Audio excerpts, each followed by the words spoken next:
Aujourd'hui, ça fait presque 4 ans qu'on est sur YouTube. Et dites-vous que ça fait 4 ans qu'à chaque fois que je fais une vidéo d'ici, je ne sais pas pourquoi, je porte un truc Marvel, et quand je fais une vidéo Marvel, je porte un truc d'ici. Et malgré tout, il y en a toujours qui trouvent le moyen en commentaire de me dire « Steven, tu préfères Marvel ou DC ?» Bonjour à toutes et à tous, nous allons revenir sur le phénomène, pas encore, mais il arrive, Superman Legacy de juillet 2025, puisque nous avons déjà parlé plusieurs fois sur la chaîne de Superman Legacy, les acteurs par-ci par-là, mais aujourd'hui je vais vous donner une liste de méchants qui serait vraiment incroyable pour Superman Legacy. N'hésitez pas d'ailleurs à en rajouter en commentaire ou à me dire si vous êtes d'accord, pas d'accord, et surtout à vous présenter Superman Legacy, puisque beaucoup pensent, ils ont raison, que Superman Legacy, c'est juste un nouveau film Superman, un reboot de l'univers DC Universe, univers qui va remplacer Henry Cavill. Mais dans cette vidéo, je vais aussi t'expliquer pourquoi est-ce que Superman Legacy est le projet qu'il fallait pour un reboot de Superman au cinéma. Donc installe-toi confortablement, j'espère que tu dis chocolatine et que tu t'es abonné avec la cloche,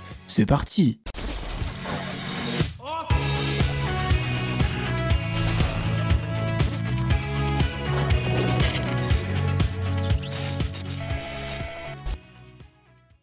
Ça faisait longtemps que j'avais pas mis l'intro, ça faisait très longtemps. Je me suis dit, bon, on va la mettre, voilà, j'ai pas de raison particulière. Donc déjà, avant de commencer, qu'est-ce que c'est Superman Legacy? C'est le prochain reboot de Superman au cinéma, mais qui va s'inspirer d'un comics très connu, Superman All-Star. Et déjà, pourquoi est-ce que Superman All-Star était le comics par excellence pour faire un reboot de Superman au cinéma? C'est tout bonnement parce que Superman All-Star, c'est aussi un reboot de Superman. Grant Morrison, le scénariste en chef de cette histoire, avait d'ailleurs conçu le comics pour qu'il soit le plus universel et compréhensible de tous, qu'on n'ait pas à se taper 800 milliards de pages de comics, ne pas savoir où commencer comme souvent à l'heure actuelle, afin d'acheter ce comics et de profiter de cette histoire. Il voulait faire une refonte totale de l'histoire, mais aussi du personnage de Superman, soit exactement ce que veut faire James Gunn, une refonte totale de l'univers d'ici, une refonte totale de Superman, bref, une refonte totale de l'histoire. Et c'est pour ça qu'avant même d'aller plus loin dans cette vidéo et de faire une liste des potentiels méchants,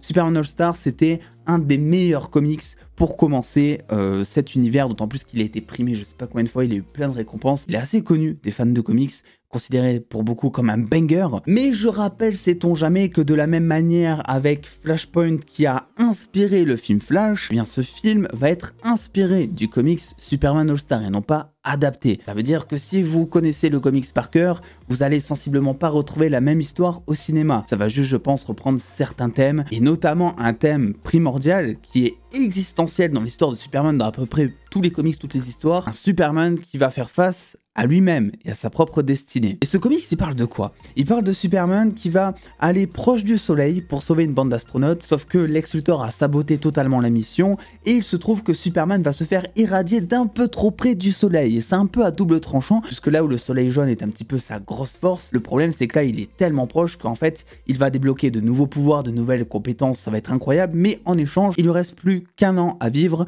et c'est pas guérissable, quoi, tu vois, c'est la grosse merde. Superman a donc un an pour faire ses dernières missions sur Terre, pour être sûr que tout est sécurisé. Il va alors mener ce que l'on appelle les 12 travaux de Superman, inspirés, oui, vous l'aurez deviné, des 12 travaux d'Hercule. Et parmi ça, il y a des trucs sympas, comme par exemple Superman qui va trouver le remède au cancer, Superman qui surmonte la mort, Superman qui prépare un super élixir qui donne des pouvoirs à Lois Lane, ou encore Superman qui laisse une formule pour créer un Superman 2. Je peux vous dire que en termes de productivité, lui et moi, on fait pas le même nombre de choses en une année. Moi, je fais des vidéos YouTube qui parlent de Spider-Man et de Superman, lui, il trouve le remède contre le cancer. Bien qu'on s'inspire de nos héros et tout, mais là ça va être compliqué. Donc évidemment je vous conseille ce comics, il a reçu plein de récompenses, etc. Il y a même un film d'animation qui a été fait, adapté directement des comics, si vous avez la flemme de lire, ou si vous n'avez pas les moyens, ou si vous voulez aller plus vite en 1h30. Donc voilà, vous avez un petit peu les cartes en main, et tout ça, ça va nous servir pour déterminer quels seront un petit peu les méchants de cette histoire. Tu te calmes, par contre c'est bon quoi. Parce que oui, on parle beaucoup de Lex Luthor, c'est sûr et certain, il est omniprésent dans l'histoire de Superman, il est toujours quelque part, il y a des rumeurs qui parlent de Nicolas Hoult dans le rôle. Lex Luthor, c'est sûr et certain pour moi qu'il sera dans le film.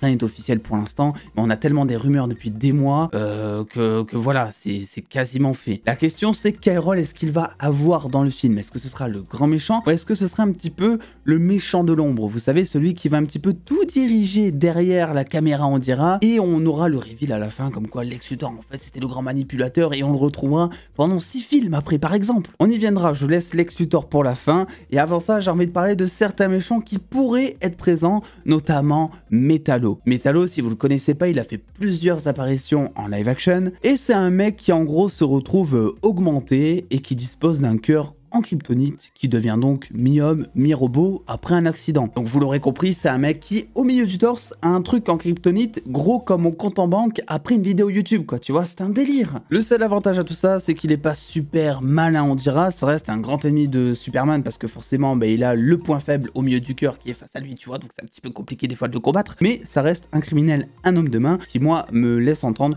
que Metallo pourrait être présent dans Superman Legacy, en tant qu'homme de main, en fait, typiquement, homme de main de Lex Luthor par exemple. Et là ça monte crescendo avec les méchants puisqu'on va notamment parler de Bizarro. Bizarro c'est lui aussi un méchant que vous connaissez sûrement si vous avez vu Superman Louis, si vous avez vu les films avec Christopher Reeves notamment. C'est un méchant un petit peu sous-coté que moi j'adore, bref c'est la version entre guillemets inverse slash maléfique de Superman, bien que Bizarro soit beaucoup plus finalement un anti-héros qu'un méchant. C'est juste, on va dire, quelqu'un qui, bah, pour le coup, n'a pas vraiment de suite dans les idées, on dira. Il veut parfois bien faire les choses, mais qui se gourre totalement, quitte à détruire parfois des villes sans faire exprès, qui fait bah, que Superman arrive pour l'arrêter, malgré qu'il ait de bonnes intentions. Bizarro, c'est quoi? C'est notamment un clone raté de Superman qui, souvent, est créé par qui d'autre que Lex Luthor, justement. Et rappelez-vous, je vous avais dit dans le comics Superman All-Star, Superman, eh bien, prépare une formule pour créer un Superman 2, pour qu'au moment de sa mort, justement, eh bien, un homme d'acier puisse toujours exister pour protéger la Terre et Metropolis. Et comme ça va être inspiré, non pas adapté,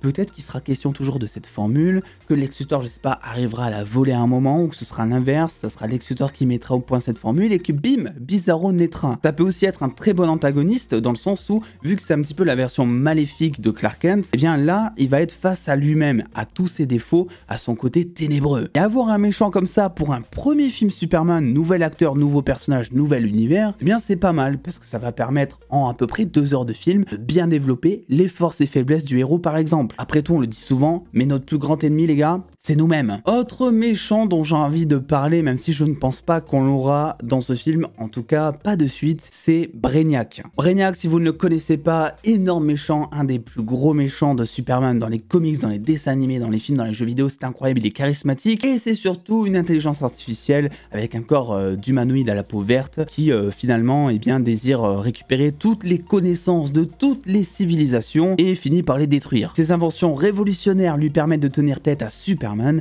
et de réaliser quelques prouesses comme miniaturiser des villes entières par exemple, ou même manipuler le temps et l'espace. Bref, c'est un mec qui limite à toutes les pierres d'infinité dans la main sans avoir de pierres d'infinité, je vous laisse imaginer la puissance. Devinez quoi? Brainiac s'allie parfois à Lex Luthor aussi. Et je l'ai placé là parce que Brainiac c'est un méchant que beaucoup de fans demandent. On sait qu'avec ce film il va falloir faire très fort dès le départ pour attirer en fait la confiance, parce que pour l'instant la communauté d'ici est très divisée entre les fans de Snyder, les haters de James Gunn et ceux qui veulent juste kiffer d'ici tranquillement dans leur coin. Et donc même si tu ramènes pas le Superman d'Henry Cavill, même si tu ramènes pas Darkseid, pour moi ça va être très compliqué Darkseid avant très longtemps, étant donné qu'il y a déjà eu la version de Snyder quelque part qui demandait une suite. Pourquoi ne pas leur mettre un méchant qui est alors très demandé depuis là aussi des années et qu'on était d'ailleurs censé avoir avant que James Gunn eh bien arrive et pouf, reboot tout. Puis en plus là aussi, vu que Brainiac s'allie souvent à Lex Luthor, bah tu peux typiquement mettre du Lex Luthor. Et ça tombe bien parce qu'on va en parler de Lex Luthor et on va notamment parler de 2 versions de Lex Luthor, c'est-à-dire Lex Luthor et Apex Lex Luthor. Lex Luthor déjà, premier du nom, on va l'appeler comme ça, vous le connaissez tous, il est chauve, il est charismatique, il est riche et c'est le plus grand manipulateur. Ça reste un humain mais tellement intelligent qu'il arrive à vraiment à niquer des mères quoi en fait, hein. J'ai pas d'autre mot pour le dire. Et si pour moi on a une version humaine, normale de Lex Luthor, sans armure, sans pouvoir, juste le Lex Luthor chauve en costard que l'on connaît tous, pour moi ça sera plus un Lex Luthor qui sera en fond de film, c'est-à-dire un Lex Luthor qui demandera à être développé pour ensuite voir un combat physique entre Superman et Lex Luthor dans Superman Legacy 2, 3, 4, 8, je ne sais pas. Ce qui est sûr, c'est que Lex Luthor dans les comics, dans les dessins animés un peu partout, il a toujours été présent et il est toujours présent dans la vie de Superman d'une manière ou d'une autre. Donc c'est aussi ce qui était prévu avec les films Justice League 2 et 3. Lex Luthor devait normalement créer une anti-Justice League justement. Donc voilà, je pense que Lex Luthor va connaître de beaux jours dans le DC Universe.